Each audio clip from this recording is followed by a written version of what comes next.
Hello আসসালামু আলাইকুম viewers, আর একটি নতুন ভিডিও নিয়ে আপনাদের সামনে উপস্থিত হলাম। আজকের ভিডিওতে মূলত আমি আলোচনা করব মুরগির পা প্যারালাইজড বা অবেশ হয়ে যাওয়ার কারণ কি, এবং এরকম যদি অবস্থা হয় বা সমস্যা হয় তাহলে সুস্থ করতে কি ওষুধ ব্যবহার করবেন। আপনারা যারা মুরগি বা হাঁস পালন করে থাকেন, মুরগির একটি কমন রোগ সেটা হলো হঠাৎ করেই মুরগির পা প্যারালাইজড হয়ে যায় বা অবেশ হয়ে যায়। এমনকি মুরগি কিন্তু হাঁটতে পারে না, এতে কিন্তু মুরগি খেতেও পারে না। সেক্ষেত্রে দেখা যায় মুরগি মারা যায়। এটার প্রধান একটি কারণ, সর্বপ্রথম যেটা হয় সেটা হলো বাচ্চা অবস্থায় কিন্তু এই সমস্যাটা দেখা দেয়। সেক্ষেত্রে আপনাদের অবশ্যই মুরগি যখন বাচ্চা অবস্থায় অর্থাৎ 5 থেকে 6 দিন বয়স, তখনই আপনারা ভিটামিন B1 B2 B6টা ব্যবহার করবেন, অর্থাৎ থায়ামিন। যে কোনো কোম্পানির 1 গ্রাম 1 লিটার পানিতে একবেলা করে যদি এই ওষুধটা আপনারা ব্যবহার করতে পারেন 5 থেকে 6 দিন, আশা করি মুরগির বাচ্চার এই সমস্যাটা আর হবে না, অর্থাৎ মুরগির বাচ্চার পা প্যারালাইজড হয়ে মারা যাবে না। এরপরে কিন্তু হয় কিসের জন্য দেখেন, অনেক সময় বড় মুরগিরও কিন্তু এই সমস্যাটা হয়। বড় মুরগির বিশেষ করে যে মুরগিগুলো ডিম দেয়, অর্থাৎ ডিম উৎপাদনে এবং ডিমের খোসা উৎপাদনে কিন্তু প্রচণ্ড ক্যালসিয়ামের দরকার হয়। সেক্ষেত্রে ডিম দিতে দিতে কিন্তু একসময় মুরগির শরীরে ক্যালসিয়ামের ঘাটতি হয়।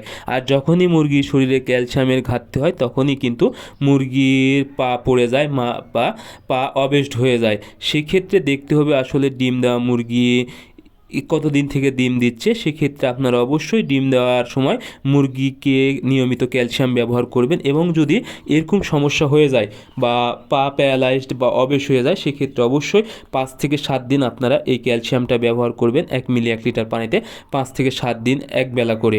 আশা করি আপনাদের মুরগির এই সমস্যাটা একদম ঠিক হয়ে যাবে এবং মুরগি সুস্থ হয়ে যাবে। এরপরে আরেকটি কারণে হয়ে থাকে, সেটা হলো যখন আপনাদের মুরগির মারাত্মক রোগ হয়, অর্থাৎ মুরগি যখন অসুস্থ হয়ে যায় তখন কিন্তু আপনারা বিভিন্নভাবে অ্যান্টিবায়োটিক ওষুধ ব্যবহার করেন। অর্থাৎ যখনই আপনারা 5 থেকে 7 দিন অতিরিক্ত অ্যান্টিবায়োটিক ব্যবহার করবেন, তখন কিন্তু মুরগির কিডনিতে কিন্তু এটার প্রভাব পড়ে। এতে কিডনি যখন ড্যামেজ হয়ে যায় বা কিডনি নষ্ট হয়ে যায়, সেক্ষেত্রেও কিন্তু মুরগির পা প্যারালাইজড হয়ে যায় বা অবেশ হয়ে যায়। সেক্ষেত্রে আপনাদেরকে বুঝতে হবে, বা যখনই আপনারা অ্যান্টিবায়োটিক চালাবেন তখন একবেলা করে অবশ্যই মুরগিকে কিডনি টনিক ব্যবহার করার চেষ্টা করবেন। সেক্ষেত্রে লুমিক্স, ইউরিনেক্স যে কোনো কোম্পানির ভালো যদি হয়, সেক্ষেত্রে আপনারা এই কিডনি টনিক একবেলা করে 1 মিলি 1 লিটার পানিতে ব্যবহার করলে এই সমস্যাটা হবে না। বা যখন দেখবেন যে আসলে অতিরিক্ত অ্যান্টিবায়োটিক চালানোর পরে এই সমস্যাটা হয়েছে, তখনই আপনারা বুঝতে হবে আসলে মুরগির কিডনির সমস্যার জন্য এই প্যারালাইজটা হয়ে গেছে। সেক্ষেত্রে অবশ্যই আপনারা আবার 5 থেকে 7 দিন এই কিডনি টনিকটা ব্যবহার করবেন। আশা করি আপনাদের মুরগি সুস্থ হয়ে যাবে।